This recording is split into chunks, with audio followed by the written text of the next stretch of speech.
That's right, 98.9 Northwest FM. You're on CarTorque with Matty J. It's another Tuesday night and another topic. I'm joined in the studio tonight by good old Kaz. Mark. How you going, man? Good, bro. Good, and my lovely little sister, and I say lovely inverted commas, Claressa, how you going? Good, how are you? Not bad. Tonight we've got a few topics we want to talk about, but our main topic is what to look for when you're buying a used car. I've bought a lot of used car, yeah, and it's imperative not to find the dodgy one. So if you want to do it right, listen to the show, and we'll tell you what to look for and how to get away without buying a lemon. A lemon. Yeah, pretty much. Happened too many times, bro. Like that guy with the Jeep, he bought brand new and it was still a lemon. Poor bloke. It was a Johnny Tight Lips, suck a lemon. And we're going to talk about driving safely for the conditions because my sister here got hit in the backside today, and it's third time in the space of 6 months it's happened to her. Not her fault, but she's going to tell us a little bit about that and just just keep your eyes on the road and focus at all times. But so this is Mark's second time on the radio. He was in one of our earlier shows, and Claressa, this is your first time on the radio. Yep. So basically, used cars. I've always thought that you buy a used car, it's a fun experience if you know what you're looking for. But my most important thing is, out of any rule when you buy a used car, do your research. Yeah, definitely. And you agree? Yeah, of course. Because if you don't know what you're buying, you couldn't turn up with completely anything, and you wouldn't even know. Yep. So it pays to do your research, to be honest. It does. It definitely does, because if you're just going to go buy, for example, I want to go buy a used car, whatever it is. It might be probably the worst car that was made, and the reason why it's so cheap is because it's a crappy car. Tons of faults. This, that, and the other. Every car has faults. Don't get me wrong. Yeah. Every car. Most cars have got recalls and stuff, but knowing what to buy and always sticking to a budget is always the two main first steps that I always kind of like to stick to when buying a used car. Well, what are your things to look for when the first few things that you look for when you're buying a used car? Well, obviously service books. Yep. Low kilometers, probably a big one. Because if the car's been hammered, you wouldn't know. If it's been thrashed all its life and it's got 400,000 kilometers, you don't know what state the engine's in and how reliable the car is.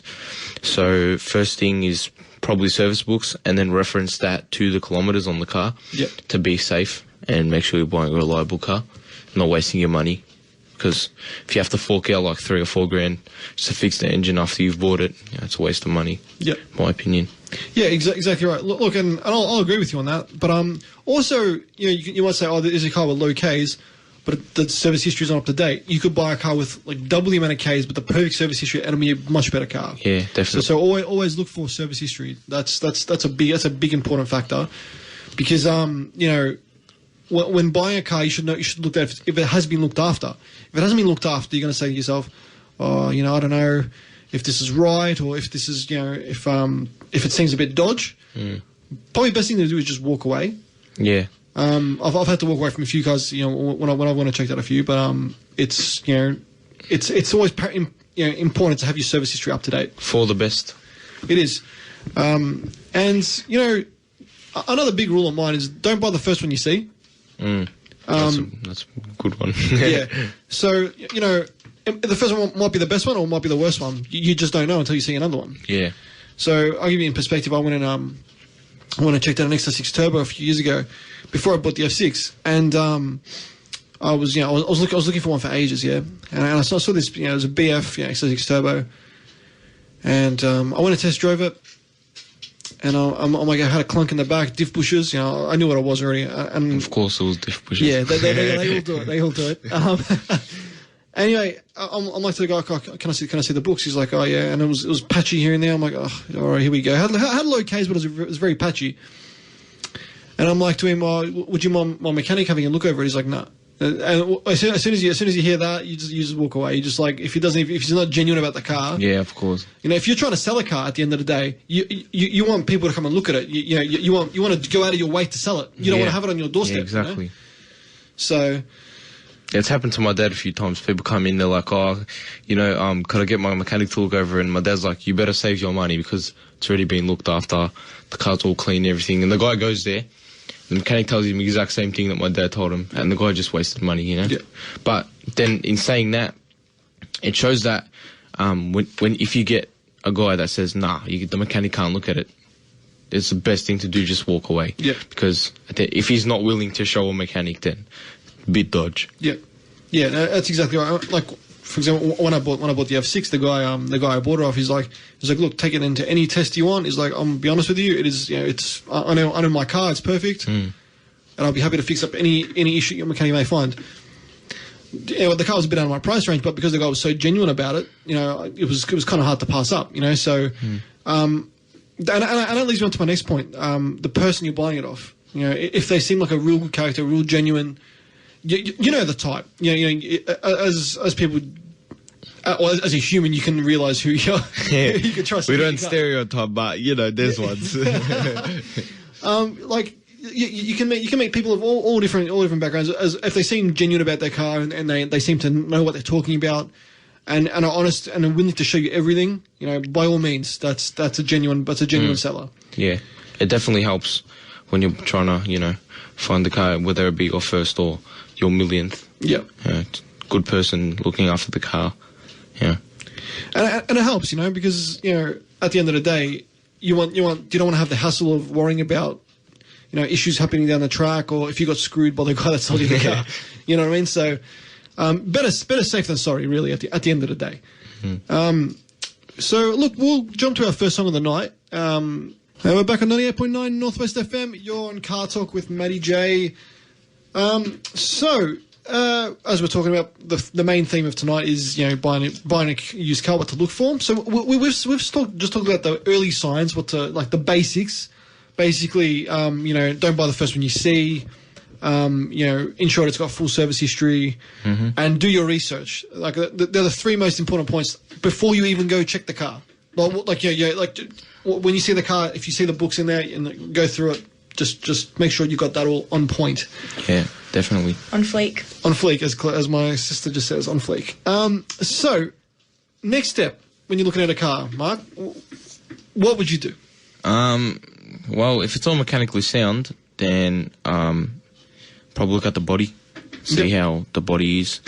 Look for overspray? Yeah, overspray, mix match panels, common things like that, runs, things that are impurities in the paint and stuff, or even just not a straight body, or the chassis bent or something. Got kinks in it. Yeah, I know it sounds like it's a big thing, yeah, and it is, but it's always good to make sure that the car is mechanically sound, and I don't know what the word I'm looking for is here. The bodywork sound. Yeah, bodywork sound as well. The cabin. The cabin, yeah. Yeah. Look, it's you can find a car with some faded paint, but if the body's straight and it hasn't been in a hit, it's a pretty solid car. Yeah, I reckon the crash history of the car is a good place to look as well. It is. Because it's been VIV or repairable write-off or whatever. So we'll get to that towards the end about the VIV and stuff, because I was going to bring that up. But another thing to look for when you're looking at the body, check for the shut lines. Make sure they're all kind of lining up, lining up and even. And the best way to check if you're not certain would be to get a 20-cent piece or 10-cent piece and slide it all the way up. Slide it all the way up, and just make sure that it doesn't pinch anywhere, because if it pinches, that the bodywork's not aligning properly. Could have been a hit. Open the doors, look in the door jambs for overspray on wires and stuff like that. Look underneath for overspray. And look, if the owner of the car's been honest with you and said, yeah, this has been in a hit, and say to them, okay, where, and have a look at the points exactly where it's been hit. If you can see the repair, if it's been a good repair, you should not be able to tell much. Yeah. If it's a bad repair, it'll be a bad repair, and you'll be able bodgy ones. Bodgy as, and you'll definitely be able to see. So if you can see bodgy repairs and just mismatched panels, probably a good sign to say, okay, maybe not. And say I'll think about it and walk away. Also check for just check check the line of the body. So when you're looking on the side of the car, if everything's it's perfectly round, or like the lines of the body lines are matched in. If you see one's higher than the other, it's another sign that it hasn't been repaired properly, which is always good to look for. What else on the body can you look for, Mark? Yeah, pretty much like cut and shut panels. You can also look at under the car, the chassis, things like that. Usually, if you look at the K-frame or the front bar, where the in front-wheel drive cars, you can tell if it's been mangled or not, and it will give you a good sign if it's been in a crash or not. So that's a good place to start as well. Check the boot. Check the boot carpet. The boot, Lift it up where the spare tire usually is. Yeah, they're meant to crumble. So they're meant to crumble. If you see crumble, or if you see like pretty much stretch marks when they've tried to pull it back out, or cracks. Or I've actually seen some that bad. There's been like holes in it when because you don't see it. I'll vouch for that. Yeah.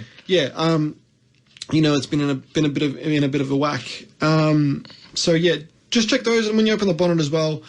Another real easy sign to tell is if it's been in a frontal hit. The quarter panels, the bolts that hold them on will have had the paint stripped off them because when you're putting them back on. Because when the car's painted, they're on the car. So I didn't think of that. That's a good tip. That's a CarTorque top tip, right there. I should trademark that CarTorque top tip. Definitely check for those things.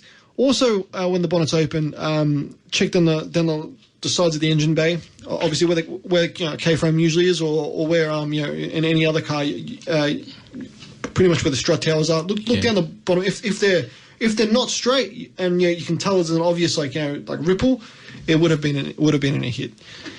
So that's looking on the outside. Also, another thing to look for if the car's been well maintained is if the gutter rash on the wheels. Yeah, that's a good point. It could be a sign of careless driving. Yeah. You can get it.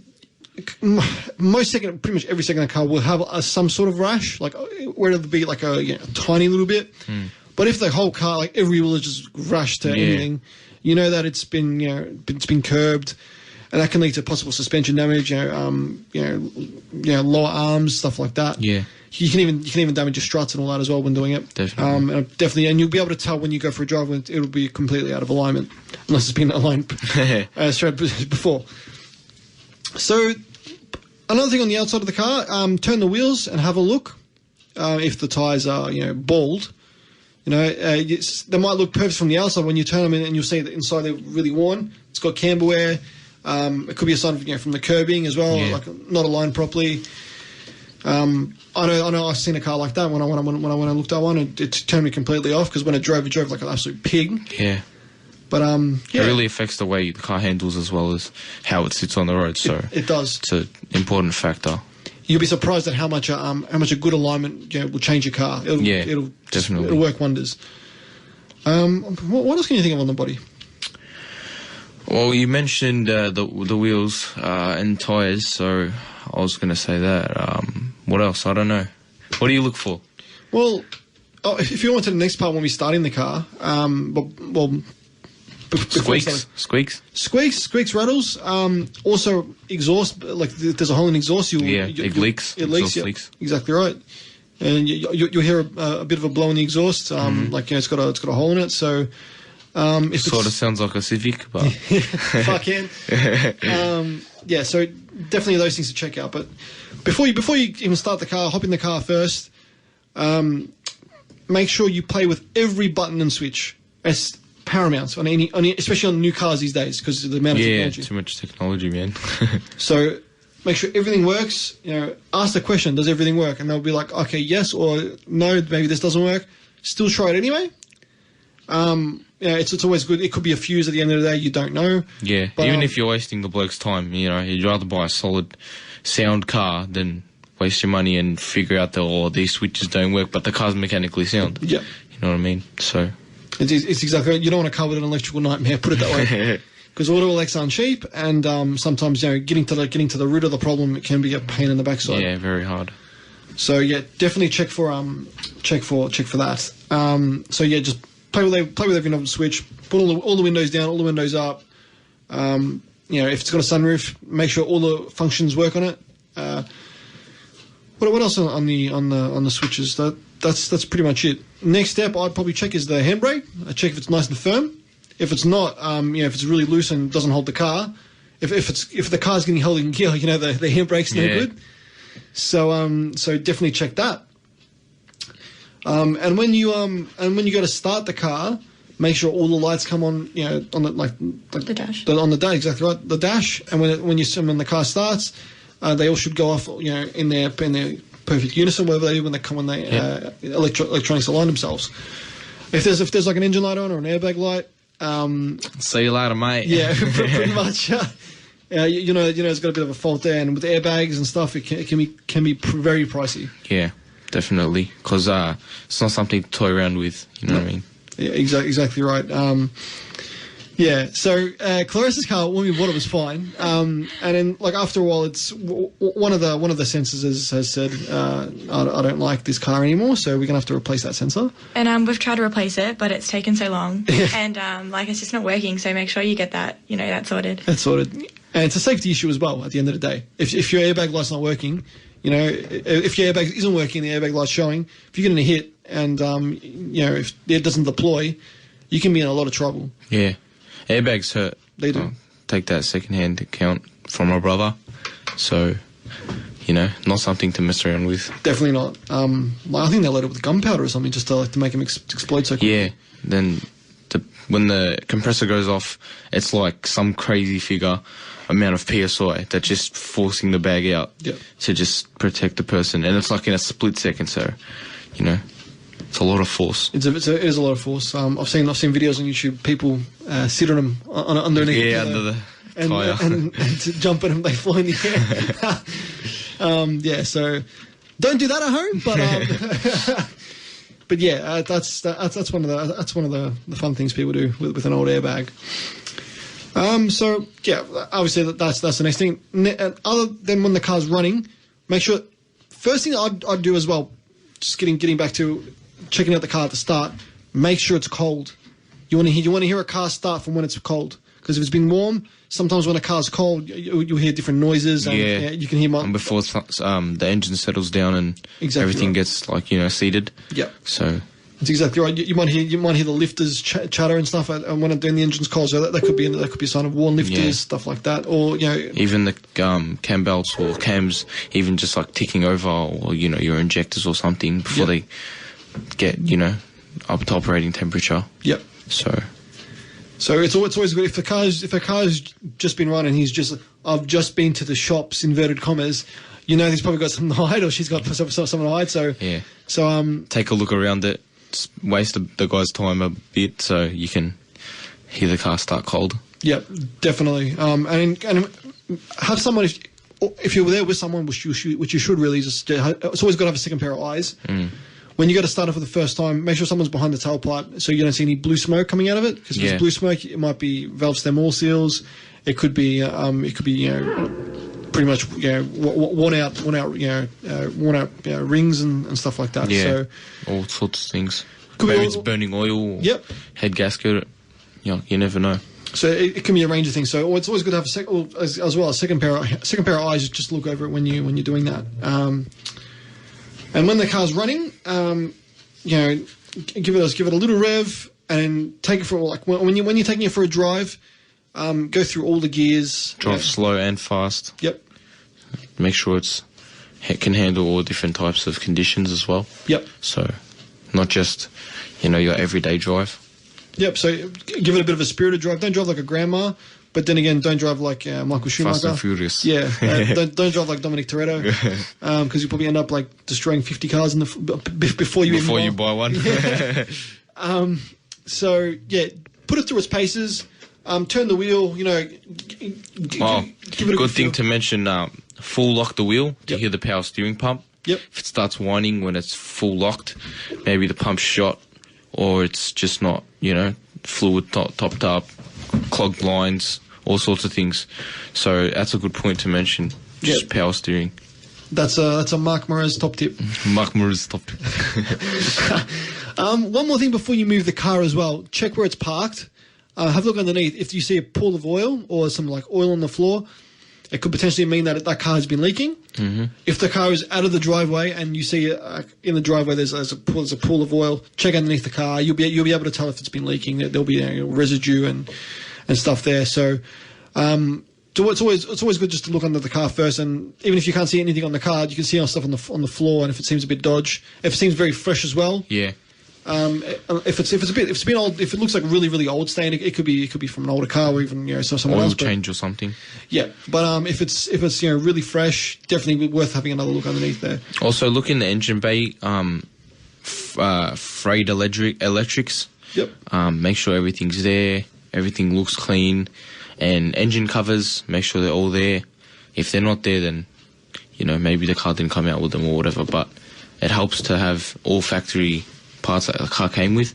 Also, look for any oil around the engine, bottom of the engine, or oil pan, gearbox, things like that, that will leak or cause major problems or, seals or something.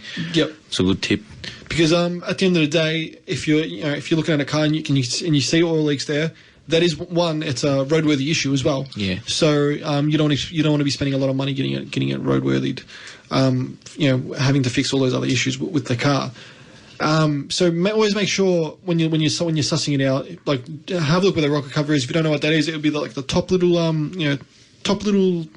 like part on the head of the engine. It'll be right at the top. If you see oil leaking there, it's got an oil leak there. Yeah, or head gasket. Or and if it's a bit lower, you could get head gasket issues. But the best way to check for head gasket issues is when you open up the coolant, the radiator cap. If it's mayonnaised, which means if it's got oil and water mixed, it's had a head gasket issue, and pretty much just walk away. That's top end rebuild or potentially a full rebuild.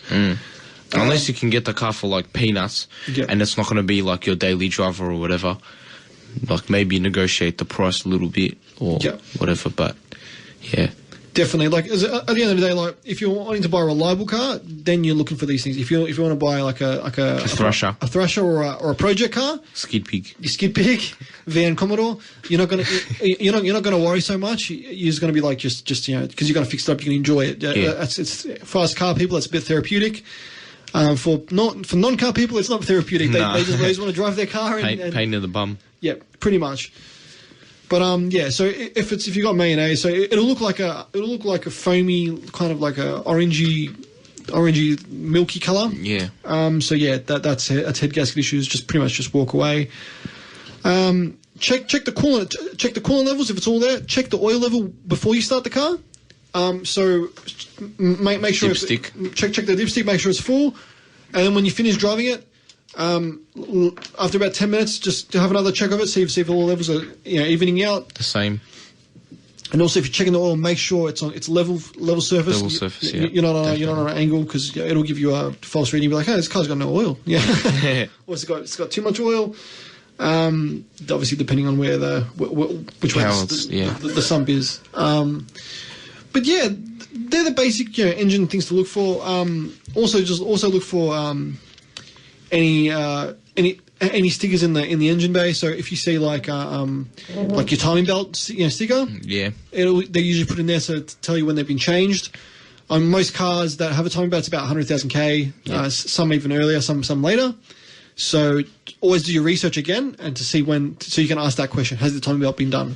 And you can check the service books accordingly. It helps to know when things should be changed in the car. Yep. And if they have, it just adds to the value. It does. And at the end of the day, you're wanting a car. It's an investment. A car is the worst investment you'll ever have, but it's an investment at the end of the day, and you want that investment to work for you. Yeah. You don't want to have issues down the track. It's like going to the Chinese shop, buying a cheap toy, and then it doesn't work, and you're like, damn, bro, why don't I go to Chinese shop? I should have went to Kmart. No. Even worse. Yeah, even worse. Yeah, we'll give Target. We'll show it to Target. But no comment. No comment. But at the end of the day, you, as I said, you want something decent. So just check those things when you're driving as well. Check the temps. Check all your levels. Make sure it's all working nice and even. Mm-hmm. And a good thing to check on a modern car, it'll have a fuel a usage per 100, Like an economy gauge. Economy gauge, pretty much, yeah. And if it's like some ridiculous amount for like what the car is, they've probably been giving it a bit of lead foot. Yeah. So just as I said, you'll notice that when you suss around with everything and have a play. If it's a manual, obviously check the feel of the clutch. Yep. If it's slipping, it's got the clutch is worn out. Best way to check for a slipping clutch is to have it in a high gear. And downshift. No, keep it in, like, for example, if it's a 5-speed, keep it in 5th gear, like 50 k's per hour. Put your foot down. If the car just revs out and doesn't move, Clutch slipping. Clutch issues. So it's a best way to test a worn clutch. Good tip. Didn't know that. Yeah. So that's another CarTorque top tip. CarTorque top tip.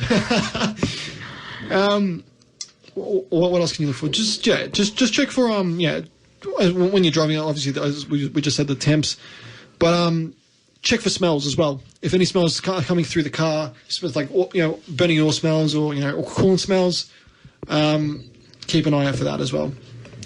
In the cabin, you can look for seat belts. Frayed? Yeah, that would be unroadworthy, as well as has the car been smoked inside of, and cigarette burns in the seats. Yeah, pretty much. The things that you don't want in a car. Yep. Hurts the value. Yeah, it does. Rips, tears in the seats. That's a roadworthy issue as well. Yeah. Carpets, are they all there? Yep. What kind of condition are they in? The steering wheel, what kind of condition is that in? Yep. Check the horn. Yep, that's a big one. Because you'd be surprised. People are like, oh, who needs a horn? But a horn is like a safety requirement. Yeah, so, of course. You got to check if the horn is working. Yeah, so definitely the horn. I forgot about that. That's a good one. And check the radio if it's working as well. If the radio needs to be coded, if it's on the original, if it's on a car, if it's staunched. Yeah, pretty much. Or if it's saying, oh, it's a code, the car could have had a recently flat battery, indicating that it could have been set for a long time and having not been used, or they've put a dodgy one in, or a second-hand one in, and they haven't been bothered to code it, which from a dealership can cost quite a bit of money, to be honest. And check the service sticker up at the top of the window. That's where they usually are. So check the date on it as per the books as well. Check if it all lines up. If it all lines up, then you've got something honest there, which is pretty vital at the end of the day, because if the engine's the heart of the car. So if your fluids have been changed regularly and everything, it should give you many miles of happiness. No cholesterol. No cholesterol in the aisle. Yes. Windshield. Yeah. If it's cracked or not. Yep. Chips, stone chips. What else? The seals around the windows. Yep. Door trim rubbers. Stuff like that might leak when it's raining, heavy rain. Also, if the car smells like a swamp, then look for where the leak's coming from. Touch the feel around the carpet. Yeah. If it's wet around the car, or things like that.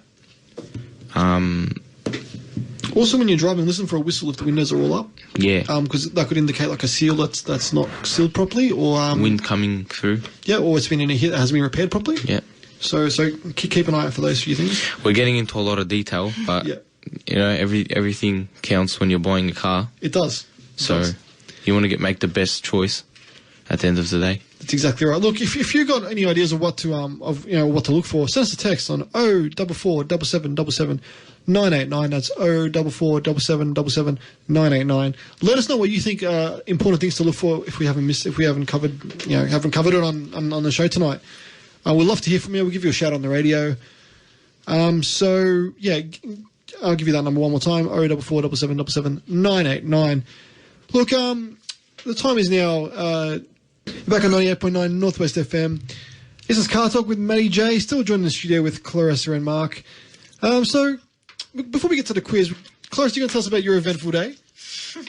So, it's a good way just to stay safe on the roads, because even minute accidents, they do happen, and unfortunately it's happened to you 3 times in the space of 6 months, and it hasn't been your fault each time. But yeah. So Yeah, so basically what happened was I was just sitting, not sitting, I was in my car, and this van, it hit a car in front of, and that was behind me, and then that car hit me. Yeah. And it just happened out of nowhere, and it's been the third time now. And it's ridiculous. Like, people just need to watch what they're doing. Yeah, you just got to keep an eye out. Obviously don't get on your phones and stuff. Especially with this weather. Especially with this weather, exactly right, because people tend to drive a lot slower, so you need to watch out for them. Exactly. It's not for yourself, it's for other people that you have to watch out in. Yep. Like, you're a good driver, but then you look at other people and it's really just them that you need to look out for. Exactly right. So, don't worry about what you're doing, but worry about what everyone else is doing as well. And that's one of the hardest things about driving, because, you don't know, someone's just going to turn out on you, or you don't know. So Yeah, has a perception. Exactly right. You have to be 100%. Yeah. Have to be. Yeah, you have to be, and you've only been on the road for just under a year now, like by yourself. Yeah. As a P plater, but as a P plater, I think the status was like was it 8 times more likely to. Yeah, something like that. Something like that, to have an accident. So, but having said that, everybody on the roads should really look after one another, and drive to the conditions is a big one. So. We've had a shocking day today, a typical Melbourne day, bloody sunny in the morning and 2 seconds later hailing. 4 seasons. 4 seasons in one day. So just drive to the conditions, because at the end of the day, it's lives that matter. We've got an SMS. Someone sent this through to us. We'll have a look what it says.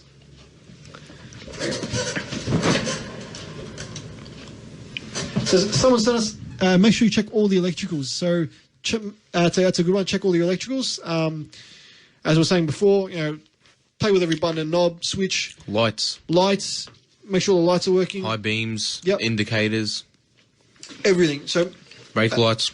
Exactly right. Brake lights. Not sure who sent that one in, but thanks for that. We we'll have to give you a shout out. But so yeah, just make sure everything's working in the car, because you don't want, as we said, you don't want electrical knob. Check the wipers as well. Just check even this most stupidest, pointless gadget in the car. Check it, because if it doesn't work, it doesn't work, and that's That's the value. And that's a potential bargaining chip as well. You can say, look, this is not working. It's probably going to cost me this to get it fixed. Let's do a deal here. And look, at the end of the day, if you're going to buy a car and it's got a couple of little issues wrong with it, it's a used car. At the end of the day, you're never going to buy it. It's never going to be perfect. It's never going to be perfect. So. You might get away with like a blemish, like a scratch, like a little scratch on the door, or for example, like a globe behind the dash, like one of the little things not working. Can't be like fussy, too fussy. You can't be too fussy. If you want to do that, just buy a new car. Buy a new car, exactly right. At the end of the day, you're buying a second-hand car.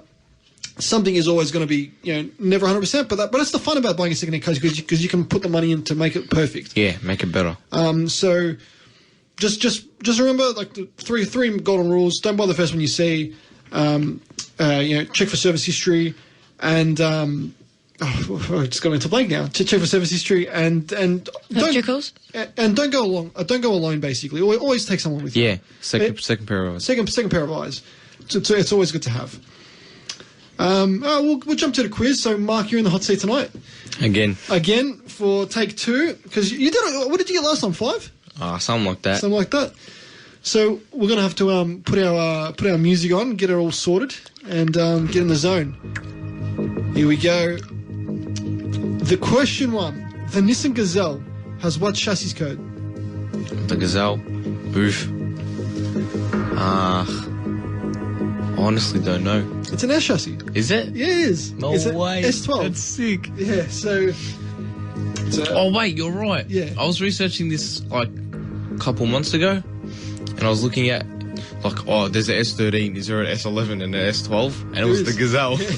I'm like, damn. Can't believe I didn't remember. That's all good.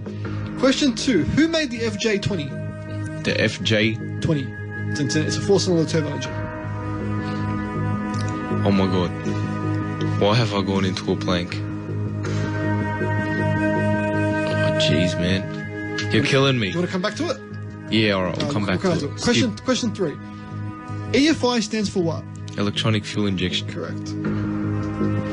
Question 4. Apart from Top Gear, name another program Chris Harris works for. You know who Chris Harris is? Yeah, roughly. I don't know, bro, honestly. He works for the Drive Network. Drive Network. Question 5. What was the first Falcon to receive independent rear suspension? This is why I hate Fords. No, I can't hate on a Ford, but no clue, man. Honestly, No clue. AU. AU. My cousin's got an AU. True or false? The final XR6 Turbo Sprint at auction sold for over 200k. True. No, it's false. Fuck. It sold for 120. All right. Still a lot. Still bro. a lot of money. It was for charity at the end of the day. So, HSV question 7. HSV delved into hot hatchbacks. What was the name of it? Was it the take on the cruise? Not the cruise. The Astra. Yeah, it was an Astra. It was VXR. I'll pay that.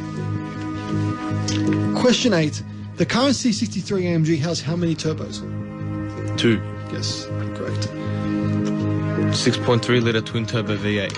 4 litre. It is now 4. 6.4. No, just 4 litre. 4 liter. They've cut it back. Yeah, twin turbo. No way. Yeah, it's crazy. Question 9. What is the legal size in inches that you can go either higher or lower on a wheel in Australia, or in Victoria especially? In inches. Yeah. So, for example, if you've got a 17-inch wheel, how 20. like inches in size? Like, can you go +3, +5? Oh. Or No. it's not a lot. I'll give you that. It's +2. +2, correct. Question 10. Saab was run by which company until it ended a few years ago? It's one of the biggest car companies in the world. General Motors, man. I was gonna say GM. I swear to you, I was gonna say GM. You're really gonna say it? I was gonna say it. I'm like, no way, bro. 0.5. I'll give you a point because you were gonna say it, and I bumped it in. Last question. We'll go back to it. Who makes the FJ20? One of your favorite manufacturers. Put it that way. Bro, I feel like I know this. You're not one to tell it to you. Why am I so stuck on this, man? It's got to be like Nissan, Toyota, or Subaru or something. It's one of those. I'll tell you that. It's one of those. FJ20. FJ20. I'm gonna say Nissan, bro. It is Nissan, bro. It is. So you've got 1, 2, 3, 4, 5, Wait, 5.5. what car is it in? It came in Skylines. It came in The FJ20. FJ20 came in Skylines. It came in I think some S chassis as well. Yeah. Yeah. Never even heard of it, bro. Honestly. 5.5. 0.5 are better than last time. Yeah. Not bad. We've got an SMS again, so we'll jump to that. Don't forget to make sure you have your parents. What does it say? Don't forget to make sure your parents have the money to pay for it. That is from my mum. She says. So hi, mum, listening at home. Thanks for having a dip. A dip. It's always good to have. We have a bit of banter on the show. It's always a bit of fun.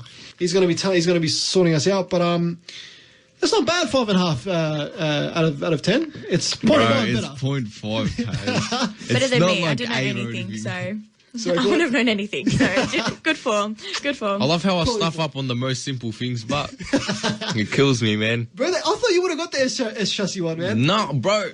Honestly, Bro. I knew it. Bro. I knew it, but it kills me. All good, man. All good. So we're I'm under pressure. Under pressure? I was under. That's right. Northwest FM. You're back on CarTorque with Matty J. It's 5 to 8. The show's pretty much done for tonight, guys. Yeah. Oh, no way. It's a shame. It's gone pretty quick, hey guys. So it's it's had a bit of fun. So we had a good discussion about what to look for. So for those at home that just wanted to recap, or if you're just tuning in now, jump on our Facebook page. We'll pop up the podcast. Give our Facebook page a like. Send us a message, and we'll and listen. We've got all our previous podcasts on there as well. So just click on the link and all our podcasts will come up for you. Stay tuned tonight. We've got Stratos coming in right off this for Street Hustle. It's always good listening. And keep tuned on a Thursday night, on a Monday night especially on a Monday night for Dr. Rock, for his program for your pleasure at 6 p.m. and on Thursday night with his good mate Fitzy for the Thursday Waffle. Always a good laugh. They tell some good jokes on that show. Quality listening. Some of the great programs we have on this wonderful community radio station. We are for the community. We are for you guys in the northwestern suburbs. So, give us your support, like our Facebook page, and you know, we only run this for you guys. So, and shout out to all our listeners as well. We've got listeners in America, so that's pretty cool. Actually. Yeah, we do. Yeah, Really? yeah. We got a podcast from the States, so No way. So big ups to Dave Rendon again. But we're gonna end up the show tonight, and Stratos will be taking over very shortly. But thanks again, guys. No No worries. It was fun. Yeah, so it's always fun having you guys on, and we will see you next week. This has been CarTorque with Matty J. Take it easy.